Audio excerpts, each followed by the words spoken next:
So today's topic is blackout and tripping और transmission lines। अच्छा, ये हम लोग ये टर्मिनोलॉजी बहुत सुनते हैं। ट्रिपिंग का मतलब क्या होता है? ट्रिपिंग का मतलब ये होता है कि जब भी हमारे सिस्टम में कोई फॉल्ट आता है ना, तो फॉल्ट के केस में क्या होता है कि हमारी ये कोशिश होती है कि जो फॉल्टी पार्ट होता है ना, मतलब जिस सेक्शन के ऊपर फॉल्ट आता है, तो उस पार्ट को, उस सेक्शन को हम आइसोलेट कर दें from the rest of the healthy section, ताकि हमारा फॉल्ट जो है वो फर्दर आगे ट्रांसमिट ना हो। तो ये जो हमारे पास आइसोलेशन होती है ना of the faulty part from the rest of the healthy section, इस पूरे फिनोमेना को हम कह रहे होते हैं कि ट्रिपिंग। ठीक है, या आसान लफ्ज़ों में हम ये भी कह सकते हैं कि जब भी हमारे सिस्टम में कोई फॉल्ट आता है तो हमारे सिस्टम में लगी हुई होती हैं प्रोटेक्शन रिलेज़। तो वो रिलेज़ क्या करती हैं कि वो उस फॉल्ट को डिटेक्ट करती हैं, सर्किट ब्रेकर को सिग्नल सेंड करती हैं और सर्किट ब्रेकर ट्रिप कर रहा होता है। तो ये जो ट्रिपिंग होती है ना, ये जो असल ट्रिपिंग है, ये बेसिकली सर्किट ब्रेकर की ट्रिपिंग होती है। अच्छा, हमारे पास जो ट्रांसमिशन लाइंस होती है ना, वो अक्सर फॉग की वजह से, धुंध की वजह से ट्रिप कर जाती हैं। रिसेंटली हमारा केस हुआ था कि जामशोरा की 500 किलो वोल्ट लाइन जो है वो ट्रिप कर गई थी बिकॉज ऑफ फॉग। तो फॉग की वजह से कैसे ट्रिप कर सकती हैं? वो इस तरीके से ट्रिप कर सकती हैं कि हमारे पास जो ट्रांसमिशन लाइन कंडक्टर्स होते हैं ना, उन मतलब जो ट्रांसमिशन वायर्स होती हैं, उनके दरमियान एक सफिशेंट डिस्टेंस होता है। अच्छा, होता ये कि फॉग की वजह से हमारे पास मॉइस्चर प्रोड्यूस हो जाता है।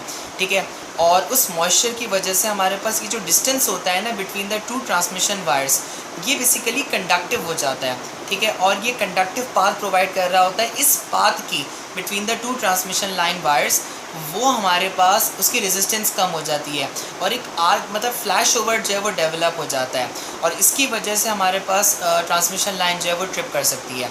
याद रहे कि फॉग ऑन इटसेल्फ जो है ना, वो कोई प्रॉब्लम नहीं है, लेकिन क्योंकि हमारे पास इन्वायरमेंट में मॉइस्चर बहुत ज़्यादा मौजूद है, पोल्यूशन मौजूद है, तो फॉग विद पोल्यूशन हमारे लिए प्रॉब्लम होती है। इसकी वजह से एक कंडक्टिव पाथ डेवलप हो जाता है और उसकी वजह से एक फ्लैश ओवर, एक आर्क जो है वो फॉर्म हो जाता है और फिर हमारा सिस्टम जो है वो ट्रिप कर जाता है। तो इसकी वजह से ये प्रॉब्लम्स आती हैं फॉग की वजह से।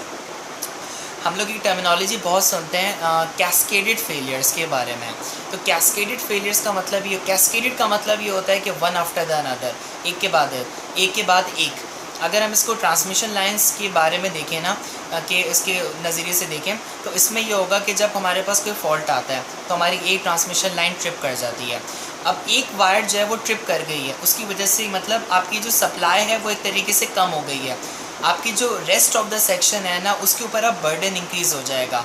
ठीक है, और अल्टीमेटली क्या होगा कि हमारे पास बाकी सिस्टम में जिस पे बर्डन इंक्रीज़ हुआ है वो उसको हैंडल नहीं कर पाती हैं। ठीक है, उनकी एक सर्टेन लिमिट होती है उस चीज़ को हैंडल करने की। तो जब वो उसको हैंडल नहीं कर पाएंगी तो वहाँ पे जो सर्किट ब्रेकर्स लगे हुए हैं वो ट्रिप कर जाएंगे।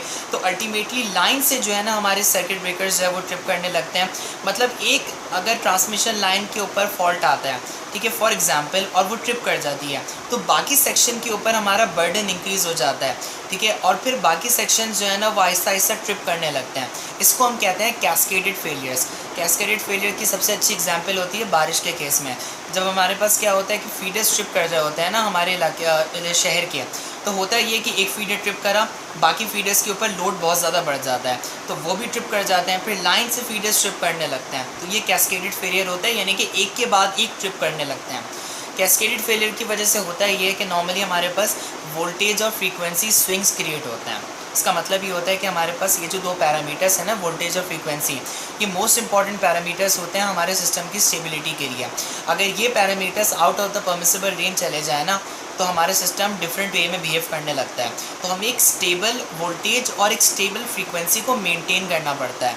ठीक है, ये जो वोल्टेज और फ्रीक्वेंसी स्विंग्स होते हैं ना, ये हमारे पास बहुत सारे जो इक्विपमेंट हमारे पावर सिस्टम में कनेक्टेड हैं उनके लिए डेंजरस होते हैं। तो ये कैस्केडेड फेलियर का एक रीज़न होता है कि हमारे पास वोल्टेज और फ्रीक्वेंसी जो है ना वो out of the permissible range चले जाते हैं। ठीक है, और हमारा सिस्टम जो है ना फिर एब नॉर्मल वे में बिहेव करने लगता है। तो ये हमारे पास कैस्केडेड फेलियर्स होता है। अच्छा, अब एक टर्मिनोलॉजी हमें पता होनी चाहिए कि ब्लैकआउट और लोड शेडिंग में फ़र्क क्या होता है। लोड शेडिंग का सिंपल क्या मकसद क्या होता है कि जब भी किसी एरिया का जो लोड होता है वो उसकी सप्लाई से ज़्यादा एक्सीड कर जाता है, या हम ये टेक्निकली कहते हैं कि उस एरिया की जो डिमांड होती है वो उसकी सप्लाई से ज़्यादा एक्सीड कर जाती है, उससे ज़्यादा हो जाती है। तो उस एरिया के लोड को कम करने के लिए डेलिबरेटली के इलेक्ट्रिक क्या करती है कि उस एरिया के लोड को कम करती है, और इसको हम कहते हैं लोड शेडिंग। तो लोड शेडिंग हमेशा इंटेंशनली की जाती है। ठीक है, खुद की जाती है, मर्ज़ी से की जाती है। जबकि हमारे पास जो ब्लैकआउट्स होते हैं ना, ये अनइंटेंशनल होते हैं 99% ऑफ द केसेस में। अनइंटेंशनल का मतलब ये होता है कि फॉर एग्जांपल हमारे पास पावर सिस्टम में कोई फॉल्ट आ जाता है, फॉर एग्जांपल किसी ग्रिड स्टेशन में कोई फॉल्ट आ गया, ठीक है, और उसकी वजह से हमारा एक लार्ज एरिया, मतलब एक ऐसा जो बहुत लार्ज एरिया हो जिसमें फॉर एग्जांपल आधे शहर की बिजली चली गई, तो वो ब्लैकआउट कहलाया जाएगा।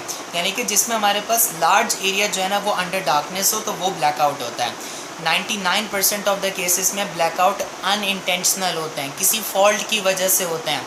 जबकि हमारे पास जो लोड शेडिंग्स होती है ना, वो हमेशा इंटेंशनल होती हैं, ख़ुद की जाती हैं। ब्लैकआउट ख़ुद नहीं किए जाते हैं, 99% ऑफ द केसेस में ख़ुद नहीं किए जाते हैं। हमें ये पता होना चाहिए कि ब्राउन आउट और ब्लैकआउट में क्या फ़र्क होता है। ब्राउन आउट का सिंपल मतलब होता है वोल्टेज ड्रॉप, यानी कि जब भी हमारे घरों में वोल्टेज फ्लक्चुएशन हो रही होती है ना, तो उसको हम कहते हैं कि वो ब्राउन आउट होता है।